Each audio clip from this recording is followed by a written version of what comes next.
All of you. अब next class जो है वो हम स्टार्ट कर रहे हैं और आज लेसन भी अपना कंप्लीट हो जाएगा और नेक्स्ट लेसन भी स्टार्ट कर लेंगे। थोड़ा सा पार्ट बचा था डीडीटी और बीएचसी, बेंजीन हेक्साक्लोराइड, बीएचसी या गमेक्सिन, या हम लिया था 666 लिंडेन गैस। ये इस प्रकार से हमने कुछ दिए थे हिंदी मीडियम की क्लास अपनी। और हम यहाँ पर नेक्स्ट डीडीटी जो है उसे डीडीटी की जो फुल फॉर्म होती है वह बनती है पी डेस डाइक्लोरो डाइफेनिल ट्राइक्लोरो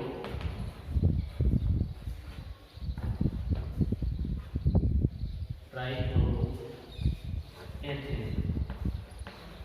और इसकी शॉर्ट फॉर्म आपने देखी थी डीडीटी, जो मैंने अंडरलाइन किया हुआ है डीडीटी, ये इसकी शॉर्ट फॉर्म है डीडीटी। और फुल फॉर्म है पी डेस डाइक्लोरो डाइफेनिल ट्राइक्लोरो एथिलीन। ये होता क्या है या इसकी स्ट्रक्चर कैसे होती है ये देखते हैं एक बार, नाम से हम देख लेते हैं। स्ट्रक्चर से जो है वो भी ले सकते हैं हम पहले, और आप चाहो तो इसे रिएक्टेंट के थ्रू भी बना सकते हो। तो रिएक्टेंट के थ्रू भी देखिए, तो रिएक्टेंट से प्रोडक्ट में हम देखें तो हम इस प्रकार से इसे ले सकते हैं। ये बेंजीन, ये क्लोरोबेंजीन, और इसका जो पैरा हाइड्रोजन है वह पार्टिसिपेट करेगा रिएक्शन में। और इसी प्रकार से इसके डाइक्लोरोडाइफेनिल ले रहे हैं तो हम एक क्लोरोबेंजीन और ले लेते हैं जिसका पैरा हाइड्रोजन। अब आप देखिए एक बार डीडीटी जो है वो उसकी मैं फॉर्मेशन मेथड बता रहा हूँ आपको। विर्जन की विधि जो है उस पर चर्चा कर रहे हैं हम। उस पर चर्चा करने के लिए हम बता सकते हैं कि 2 मोल क्लोरोबेंजीन की रिएक्शन जब हम क्लोराइड से कराते हैं, क्लोराइड जो है उसका फॉर्मूला होता है CHOCCl3, मतलब ट्राइक्लोरोएथेनॉल को क्लोराइड कहते हैं। इसमें सामान्य नामकरण करते हैं। अब इसकी रिएक्शन जब हम कंसंट्रेट H2SO4 की प्रेजेंस में गर्म करके करवाते हैं तो 1 मोल वाटर मॉलिक्यूल जो है वह निकल जाता है -H2। बाकी को जोड़ते हैं तो देखिए हमने क्लोरोबेंजीन देखी, बाकी एज इट इज हम देख लेते हैं। ये Cl, और अब इसे हम जोड़ देते हैं CH, जो क्लोराइल का CH डबल बॉन्ड O था, ऑक्सीजन चला गया और ये बचा, इसके साथ CCl। इसका नेम जो है वह है DDT, जिसकी फुल फॉर्म होती है पी डेस डाइक्लोरो डाइफेनिल ट्राइक्लोरोएथेन, DDT। हमने देखा था इसे इंसेक्टिसाइड के रूप में काम में लेते हैं। कंट्रोल ऑफ इंसेक्ट जो है उसमें हम इसे काम में लेते हैं। किस प्रकार से इंसेक्ट्स पर कंट्रोल करते हैं वो ये। आजकल इस पर पूर्णतः प्रतिबंध है क्योंकि यह जैव तंत्र में, बायोलॉजिकल सिस्टम में डिकम्पोज नहीं होता है, अपघटित नहीं होता है, और यह लगातार शरीर में या जैव तंत्रों में इकट्ठा होता रहता है और विभिन्न प्रकार की डिजीज का कारण बनता है, अर्थात एक तरीके से कहे तो कैंसर का भी कारक बनता है। इसलिए डीडीटी पर विकसित देशों ने पूर्णतः रोक लगा दी है। केवल विकासशील या अविकसित देश जो हैं वो कुछ हद तक इसे काम में लेते हैं। आजकल इसके उपयोग पर भारत में भी पूर्णतः प्रतिबंध है और इसे प्रयुक्त नहीं किया जाता। इस पर रोक लगने का एक अदर रीजन या दूसरा कारण यह भी है कि यह इसके प्रति धीरे धीरे जो इंसेक्ट हैं वो उनका इम्यून सिस्टम जो है वह मजबूत हो जाता है और इसके प्रति प्रतिरोधी हो जाते हैं तो इस कारण से ये इसका कोई फायदा नहीं रहता, और फायदा नहीं रहता इस कारण से क्या करते हैं कि आजकल इसे काम में नहीं लेते, क्योंकि इससे इंसेक्ट्स जो हैं वो मरेंगे नहीं, तो इस कारण से भी इसे प्रतिबंधित कर दिया गया है। ये DDT है, आप इसे अच्छे से देख लें और किस प्रकार से कैसे फॉर्मेशन हुआ है, वितरण की विधि और इसके यूज वगैरह मैंने सब आपको बता दिया। नेक्स्ट आगे बढ़ते हैं।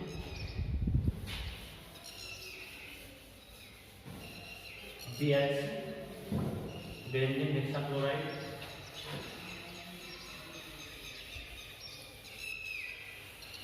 नेक्स्ट जो है वो लेते हैं BHC जिसकी फुल फॉर्म है बेंजीन हेक्साक्लोराइड BHC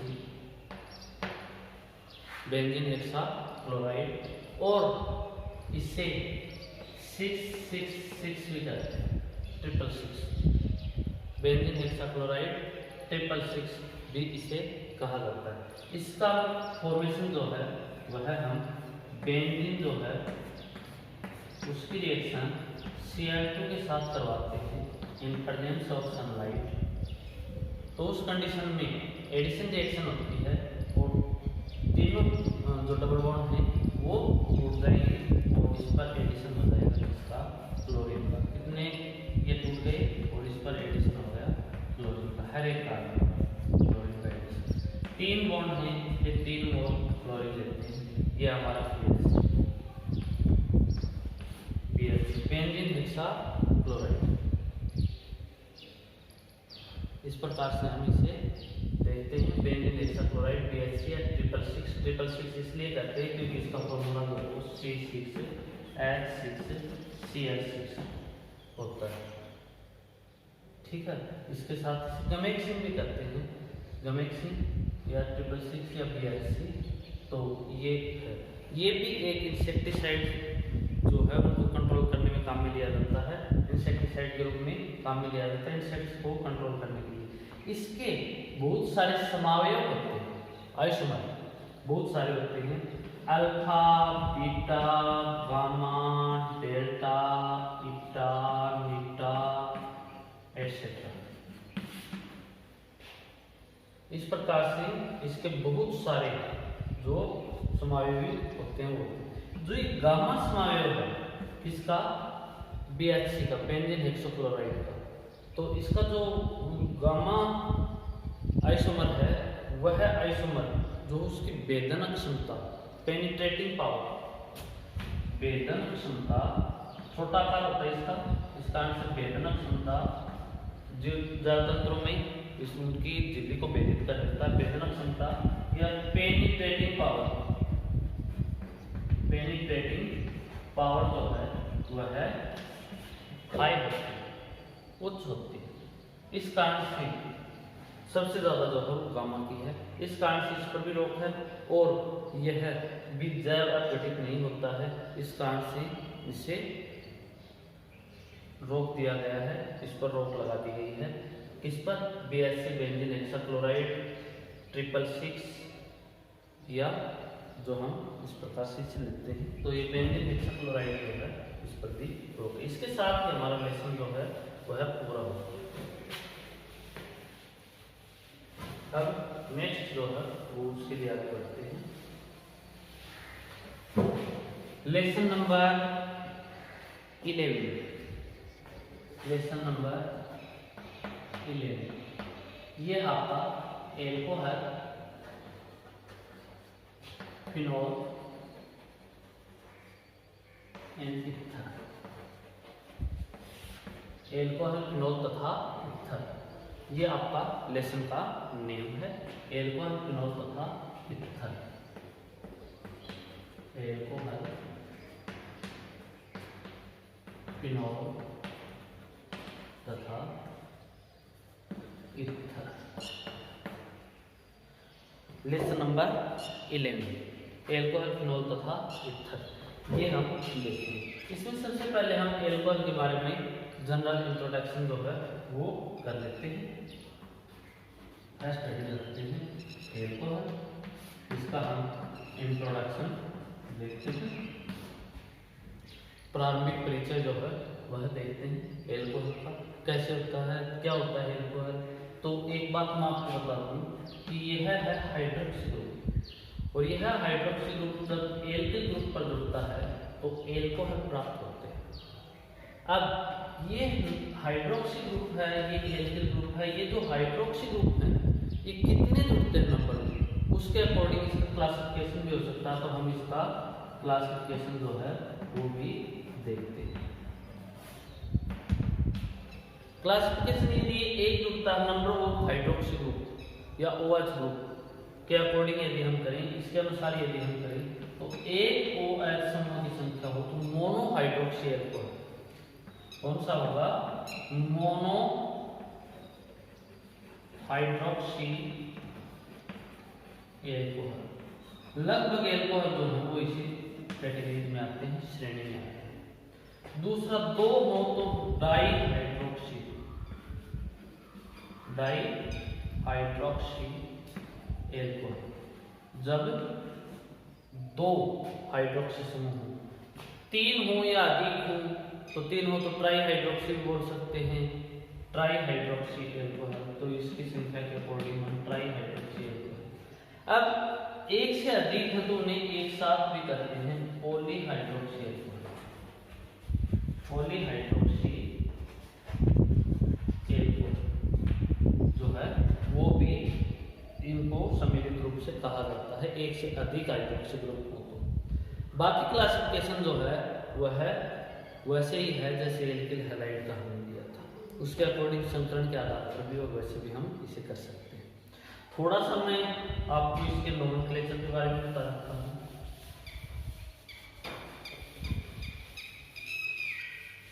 इसके नोमेनक्लेचर या नामकरण के बारे में बता सकता हूँ।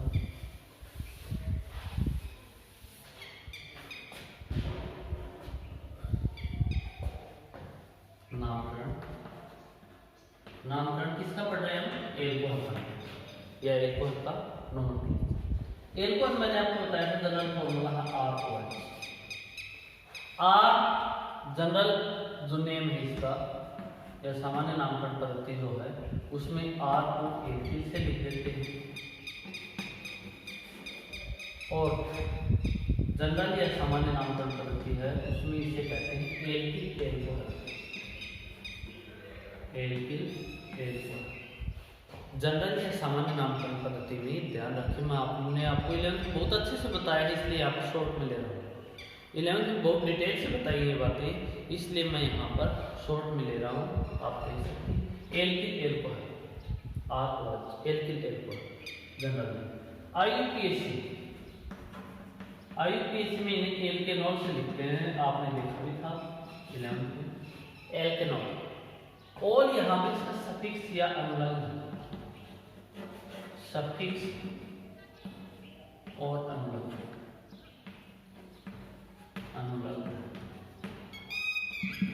सफिक्स या अनुलग्न ओल, तो ओल इसके लिए लगाते हैं एल्केनॉल, इसका नेम जनरल नेम सामान्य नेम एल्किल एल्कोहल, IUPAC एल्केनॉल। कुछ एग्जांपल ले लेते हैं जो आपके किए हुए हैं इसलिए आपको आसान भी लगेंगे। CH3OH, इसका सामान्य नाम जो है वह है मेथिल एल्कोहल, मेथिल एल्कोहल। इसका IUPAC नेम जो है वह है एक कार्बन के लिए meth, primary suffix and secondary suffix o. Primary suffix या प्राथमिक अनुलग्न का अंतिम अक्षर ई हटाकर द्वितीयक अनुलग्न होता है। यदि इसकी पोजीशन फिक्स ना हो तो पोजीशन भी जरूर लिखते हैं। यदि पोजीशन मान लीजिए चेंज हो सकती हो कंपाउंड में तो इसकी पोजीशन जरूर डिनोट करेंगे, जरूर दर्शाएंगे। बाकी इसे एल्किल एल्कोहल से जनरल नोमेनक्लेचर में लिखेंगे, सामान्य नामकरण में लिखेंगे, जबकि IUPAC नामकरण में इन्हें मेथनॉल से लिखेंगे। इस प्रकार से आप देखेंगे कि इनका नामकरण होगा। अब एक बात और बता दूंगा, इससे पहले सामान्य नामकरण पद्धति या आपकी जो आईपीसी नोमेनक्लेचर है उससे पहले एक पद्धति आई थी रूढ़ नामकरण पद्धति, जिसमें गुणों के आधार पर या स्रोत के आधार पर भी यौगिकों का नाम रख देते थे। तो रूढ़ नोमेनक्लेचर में या रूढ़ नामकरण पद्धति में ट्राइबल नेम वगैरह जो होते हैं उनमें यदि हम देखें रूढ़ नाम जो है इसका वो क्या हुआ, रूढ़ पद्धति में इसे कहते हैं। इसे लकड़ी के बंधक आसन से, लकड़ी के बंधक आसन से डिस्टिलेशन से इसे प्राप्त किया गया, इसलिए इस लकड़ी को कास्ट बोलते हैं। और चूंकि रूढ़ नामकरण पद्धति में एल्कोहल को स्प्रिट से जाना जाता है, इसलिए इसे कास्ट स्प्रिट नेम जो है वो दिया गया। कास्ट स्प्रिट किसे, मेथनॉल, कास्ट स्प्रिट ये इसका रूढ़ नेम। इस प्रकार से हमने देखा कि मेथनॉल जो है उसके नेम है। अब आगे हम अगला लेते हैं 2 कार्बन वाला alcohol CH3 CH2OH। General name या सामान्य नाम जो है इसका वो उसी प्रकार से रख देंगे। पहले हम एथिल का नाम लिखेंगे तो एथिल है, और आगे लगा देंगे एल्कोहल, एल्कोहल, आगे इसका नाम लिख देंगे एथिल एल्कोहल। IUPAC में इसे हम नंबरिंग कर देंगे। नंबर ऑफ कार्बन 2 है तो 8 primary suffix and secondary suffix और एथेनॉल। कोई से भी कार्बन पर हो OH उसे नंबर 1 मिलेगा, इसलिए पोजीशन फिक्स रहती है यौगिक में। OH कहीं पर भी जुड़े नंबर 1 पर ही आएगा, इसलिए पोजीशन नहीं लिखते। इसका यदि हम रूट नाम देखें, कौन सा नाम, रूट ट्राइबल, तो उस कंडीशन में हम देखेंगे कि जो एथेनॉल है वह अन्न जैसे जौ है, गेहूं है, इस प्रकार से अनाज के बंधक आसन से प्राप्त किया गया था। इससे पहले शुरू में अनाज के बंधक आसन से प्राप्त किया गया था, इसलिए इसका रूट नेम जो है वह है अनस्प्रिट। छोटी छोटी बातें हैं, लेकिन यदि आप इसमें अच्छे से ध्यान कर लेते हो तो आपके लिए केमिस्ट्री आसान होती जाती है। और यही हमारा लक्ष्य है कि आपके लिए केमिस्ट्री बिल्कुल सामान्य हो जाए और आप अच्छे से तैयारी करके बहुत अच्छे अंक लेंगे। 90+, 95+ नंबर जो है वो लेकर के आए, और 100 आउट 100 तैयारी भी करके आप नंबर लेकर के आ सकते हैं। तो यही हमारी पूरे तरीके से रणनीति रहती है कि आप अच्छे से अच्छे नंबर ले सकते। जानकारी आपको कहीं पर भी ऐसा नहीं लगेगा कि आपको अच्छे से नहीं बताई गई, फिर भी आप कमेंट्स वगैरह में बता दें मुझे कोई भी दिक्कत हो तो।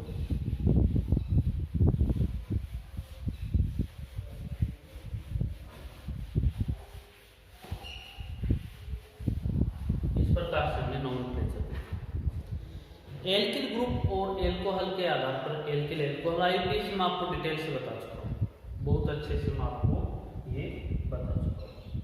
अब हम नेक्स्ट आइडिया रखते हैं विल्सन की विधियां। विल्सन की विधियां बनाते कैसे हैं, विल्सन की मेथड ऑफ फॉर्मेशन,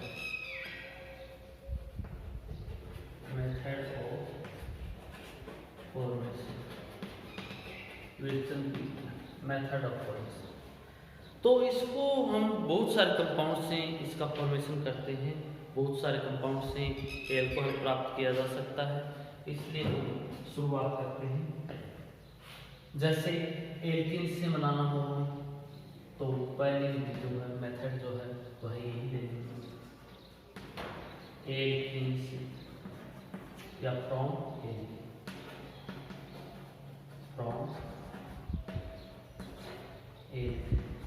एल्किन से कैसे बनाएंगे, एल्किन से यदि हमें बनाना हो तो कैसे बनाएंगे। एल्किन से बनाने के लिए हमारे पास इसकी और बहुत सारी विधियां हैं, वो देखते हैं। पहली एल्किन से बनाते हैं तो एल्किन में पहली विधि देखते हैं।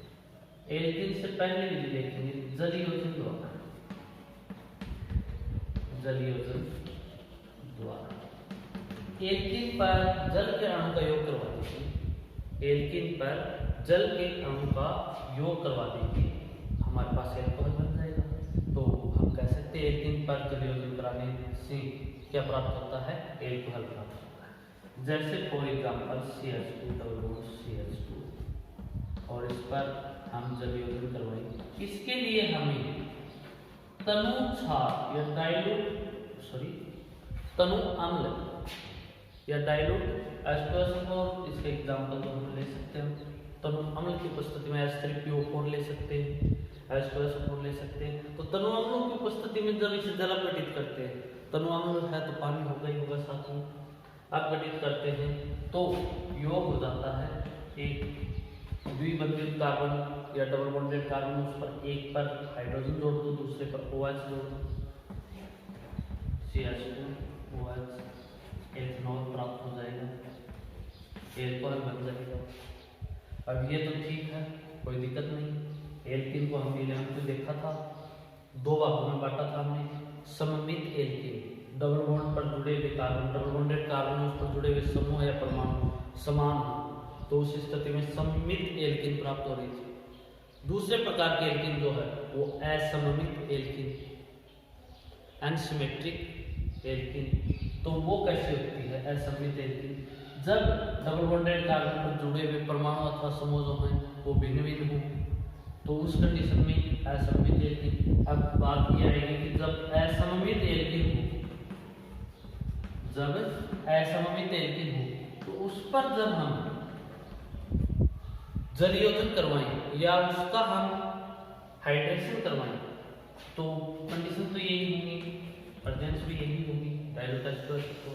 लेकिन अब दिक्कत ये आती है कि हाइड्रोजन और हाइड्रोक्सी समूह मतलब H और OH इस प्रकार से जोड़ा जाए। अलग अलग जोड़ने पर अलग अलग कंपाउंड बनते हैं, इसमें तो किसी पर भी कोई सा जोड़ो समान कंपाउंड बनते थे। तो इसके लिए मैंने आपको 11th में एक रूल बताया था, मार्कोनिकोव का नियम या रूल ऑफ मार्कोनिकोव। मार्कोनिकोव का नियम बताया था। तो मार्कोनिकोव के नियम से देखते हैं इसे। तो मार्कोनिकोव का नियम ये कह रहा था कि प्रोटॉन अथवा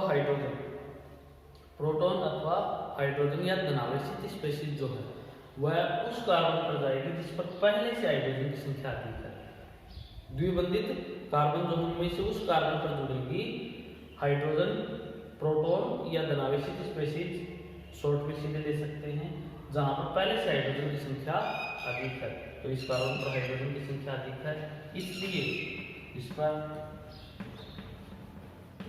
हाइड्रोजन जोड़ देंगे और इस पर OH according to Markovnikov, according to MK आपको मार्कोनिकोव को बताता है। मार्कोनिकोव के अनुसार ये इस प्रकार से एडिशन हो गए। ये प्रोडक्ट जो है वह मैन प्रोडक्ट के रूप में बनेगा, अकॉर्डिंग टू मार्कोनिकोव एडिशन होगा। तो मार्कोनिकोव ने क्या कहा, मार्कोनिकोव ने ये कहा कि धनावेशित समूह है या स्पीशीज या प्रोटॉन जो है वो उस कार्बन पर जाता है जहां पर हाइड्रोजन की संख्या पहले से अधिक है। द्विबंधित कार्बन के उस कार्बन पर जुड़ेगा जहां पर हाइड्रोजन की संख्या पहले से अधिक है। तो यहाँ पर अधिक है तो यहाँ पर जोड़ देंगे और ये बना। तो जल योजन की जो रासायनिक क्रियाएं वो इस प्रकार से हैं। और साथ में मैं आपको एक बात और बता दूं, लगभग बुक्स अवेलेबल हैं या पिछले साल वाली बुक जो है वो आप अवेलेबल करके उनमें साथ के साथ ये भी उतारते जाएं और उनमें नोट्स जो है वो तैयार करते जाएं और उसके अकॉर्डिंग आप पढ़ें, क्योंकि आपको सफिशिएंट टाइम या अच्छा टाइम जो है ज़्यादा टाइम नहीं मिल पाएगा। अभी आगे भी जब ओपन होंगी स्कूल तो लगभग संभावना ये बन रही है कि अल्टरनेट आधे स्टूडेंट एक दिन बुलाए जाएँ, आधे एक दिन बुलाए जाएँ और सोशल डिस्टेंसिंग का पालन किया जाए। तो उसके अनुसार यदि चलता है प्रोग्राम तो उस स्थिति में भी आपको नोट्स बनवा करके और डिटेल से इस प्रकार से पढ़ा पाना मुश्किल होगा। तो डिटेल से अच्छे से समझा कर तो पढ़ा देंगे, लेकिन नोट्स पॉसिबल नहीं होंगे तो आप साथ के साथ नोट्स जो हैं वो भी बनाते हैं। तो ये बुक वगैरह जो वो खरीद लें और अच्छे से ध्यान दें। नोट्स में कुछ नहीं होता, जो मैं लैंग्वेज बोलता हूँ वो लिखनी होती है, बाकी कुछ नहीं होता। आपने पिछले साल पूरे तरीके से अच्छे से अभ्यास किया है, सरल लैंग्वेज में लिखिए, जो भी हमारे पास है उस बात को हम अपनी लैंग्वेज में कन्वर्ट करते हैं। इस प्रकार से अकॉर्डिंग टू MK ये हुआ। और ये बन गया हमारे पास। अब इनके नेम जो हों वो भी आपको ध्यान होने चाहिए। जैसे नेम में बताया था, इसका नेम एथिन था, इसका जनरल नेम तो एथिल एल्कोहल है, एथेनॉल अभी बताया इसके बारे में। इसका नाम प्रोपीन। इन की पोजीशन नहीं बताएंगे क्योंकि चाहे डबल बॉन्ड किधर भी हो प्रोपीन 1 ही बनेगा, 2 बनता ही नहीं है, या अदर कोई बनता ही नहीं है प्रोडक्ट, तो हम यही रखेंगे। और इसके बाद इसका नेम जो है वो IUPAC तो हो जाएगा प्रोपेनॉल 2, और की पोजीशन 2 पर है। और जनरल नेम इसका जो है, सामान्य नाम जो है इसका वह है, इसका एल्किल समूह का नाम लिख देंगे तो इसका नाम आइसोप्रोपिन। इसका नेम जो है वह है आइसोप्रोपिन, और आगे लगा देते हैं एल्कोहल। इस प्रकार से आप इनके नेम वगैरह जो है साथ के साथ लिखते जाएंगे। रिएक्शन आप उतारते रहे, साथ के साथ कॉपी पेन लेकर के बैठे और रिएक्शन उतारते रहे। रिएक्शन साथ के साथ उतारते रहोगे तो उससे आपको सहूलियत रहेगी, और उस सहूलियत के हिसाब से आप अच्छे से इसे तैयार कर सकते हो और अच्छे से पढ़ पाओगे। अब हम जल योजन द्वारा पहली विधि जो है वो हमने देख ली। अब इसे अगली विधि जो है इसे वो देखेंगे विस्तृत वीडियो में। अगली विधि जो है वो है, हम लेते हैं एल्किन से दूसरा प्रोसेस है वो हाइड्रोबोरोनन।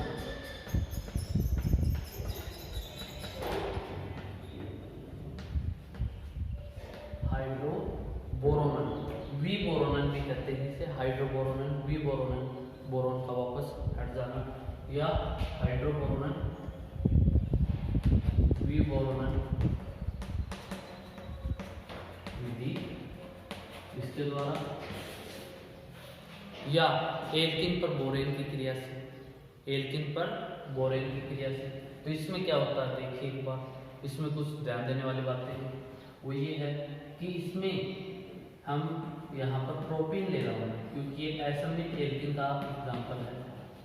कैसी एल्किन है ये? असममित एल्किन ले रहा हूँ। इसकी क्रिया रिएक्शन जो है डाइबोरेन से करवाते हैं, तो डाइबोरेन जो है वो बोरेन देता है, और रिएक्शन एक्चुअल में बोरेन ही करेगा, और ये कहाँ से आएगा? डाइबोरेन से। और इस बोरेन को मैं इस प्रकार से भी लिख सकता हूँ, आप ध्यान देना थोड़ा। एक हाइड्रोजन अलग करके लिख सकता हूँ।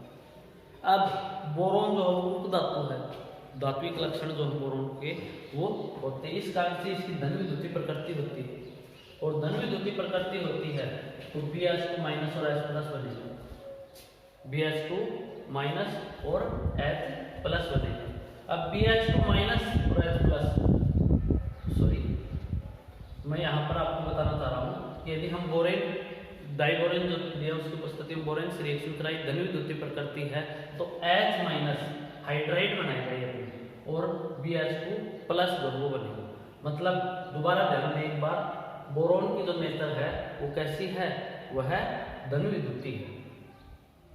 धन विद्युतीय नेचर या धन विद्युतीय प्रकृति होने के कारण यह है जहां पर रहेगा वहां पर इस पर पॉजिटिव चार्ज आएगा और हाइड्रोजन पर नेगेटिव चार्ज आएगा।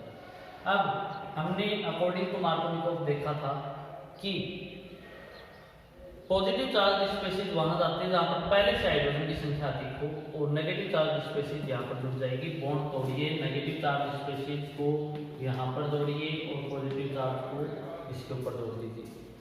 ठीक है। अब हम यहाँ पर यदि H जोड़ते हैं तो ये हुआ CH3 CH2 CH2 BH2, ये यहाँ पर जोड़ दिया मैंने, ये यहाँ पर जोड़ दिया। इसी प्रकार से आगे ये दोबारा एल्किन से यहाँ पर हमने एग्जाम्पल लिया है प्रोपीन, तो उससे दोबारा रिएक्शन कर लेगा और रिएक्शन उसी प्रकार से होगी। मैं इसे आपको दोबारा बता दूँ, उसी तरीके से मैं इसे जोड़ता हूँ, हाइड्रोजन अलग कर लेता हूँ एक बार और वैसे ही जोड़ता हूँ। तो CH3 CH2 CH2 ये ग्रुप हो जाएंगे दो, और इसके साथ होगा बोरॉन जुड़ा हुआ होगा और बोरॉन हाइड्रोजन बॉन्ड मैंने आगे बना दिया। अब यह 1 मोल एल्कीन के साथ और रिएक्शन कर लेगा। 1 मोल एल्कीन के साथ और रिएक्शन कर लेगा। 1 मोल एल्कीन के साथ रिएक्शन कर लेगा तो उस कंडीशन में यह है CH3 CH2 CH2 ये हो जाएंगे आपके 3 और ये एक बोरॉन एटम के ऊपर जुड़ जाएगी। इसे एक बार थोड़ा सा दोबारा देख लें। बोरॉन की मैंने बताई आपको धर्मविद्युतीय प्रकृति, ठीक है।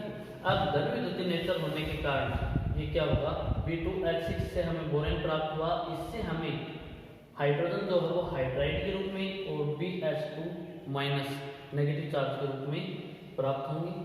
अब H- जो है वो अकॉर्डिंग टू मार्कोनिकोव कहाँ जाएगा, जहां पर पहले से हाइड्रोजन की संख्या कम है, क्योंकि ये H- है कि प्रोटॉन हाइड्राइड, मतलब हाइड्रोजन वहां जाएगा जहां पर पहले से हाइड्रोजन की संख्या कम है, क्योंकि हम यहाँ पर प्रोटॉन नहीं ले रहे हैं, हाइड्राइड ले रहे हैं। इस प्रकार से जोड़ दिया। 1 मोल प्रोपीन दोबारा रिएक्शन कर लेगी, डबल बॉन्ड टूटेगा, उसी तरीके से एडिशन होगा, फिर 1 मोल और करेगी, एडिशन हो गया। इसे कहते हैं बोरोनन, ठीक है। अब बोरोनन के बाद इसका क्या करते हैं, आगे इसका हम अब चेंज करते हैं, ठीक है। तो ये ये हम लेते हैं और इसका आगे हम H2O2 की प्रेजेंस और NaOH माइनस NaOH जलीय NaOH जो है वो लेते हैं और OH माइनस आयन की प्रेजेंस ले लेंगे। तो इसकी उपस्थिति में यदि हम इसका ऑक्सीकरण करते हैं तो उस कंडीशन में यह चेंज हो जाता है CH3 CH2 CH2OH, 3 मोल एल्कोहल बन जाएगा, 3 मोल एल्कोहल बन जाएगा और प्लस इसके साथ ही BOH की होल 3 बन जाएगा। अब आप देखिए हाइड्रोबोरोनन विबोरोनन विधि जो थी वह थी एल्कोहल बनाने की विधि, किससे, एल्कीन से हमने बोरेन लिया, बोरेन की रिएक्शन हम किसके साथ करवाई, हमने एल्कीन के साथ करवाई, एडिशन करवाया। तो एडिशन जो हो अकॉर्डिंग टू मार्कोनिकोव के होता है, कैसे होता है, अकॉर्डिंग टू एम के रूल के अकॉर्डिंग होता है। लेकिन हमें प्रतीत ऐसे होता है जैसे उसके अपोजिट हुआ हो, अपोजिट नहीं हुआ है, क्योंकि हाइड्रोजन के ऊपर क्या है, नेगेटिव चार्ज, और मार्कोनिकोव रूल ये कहता है कि ऋणात्मक स्पेसीज जो वो वहां जाएगी जहां हाइड्रोजन की संख्या कम है, और जो पॉजिटिव चार्ज स्पेसीज है वो वहां जाएगी जहां पर हाइड्रोजन की संख्या जो है वो ज्यादा है। तो उसके अकॉर्डिंग ही एडिशन हुआ है, ऐसे हम एडिशन करवा देते हैं। उसके बाद आगे दोबारा हो जाएगा, ऐसे ही तीसरी बार हो जाएगा और ये बन जाएगा अपना ट्राई एल्किल बोरेन। कौन सा alkyl, try and propyl borane जो है वो बन जाएगी। फिर हम इसका क्या करते हैं, हाइड्रोलाइसिस ऑक्सीडेशन जो है वो हम पेरोक्साइड प्रेजेंस में करते हैं। तो उस प्रेजेंस में करते हैं तो हमें एल्कोहल जो है वह प्राप्त हो जाता है।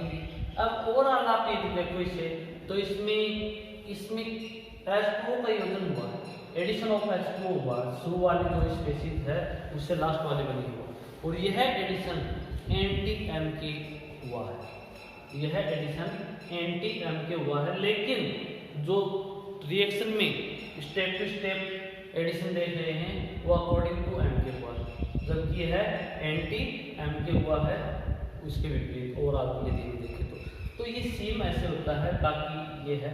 अब इसमें लास्ट में हम ऑक्सीडेशन करवाते हैं, H2O जो है उसकी प्रेजेंस में ऑक्सीडेशन या ऑक्सीकरण जो है वो करवा देते हैं इसका, तो बोरोन विबोरोनन हो जाता है और विबोरोनन से ये हट जाता है बोरोन। और इस प्रकार से हम देखेंगे कि हमने हाइड्रोबोरोनन मतलब बोरेन जो है उसकी क्रिया से हाइड्रोजन और बोरोन जो है वो जोड़ करके हम हाइड्रोबोरोनन बोल सकते हैं, करवाया, फिर विबोरोनन दिया जाता है। अब नेक्स्ट जो अगली विधि है वो हम कल देखेंगे। आज के लिए इतना ही।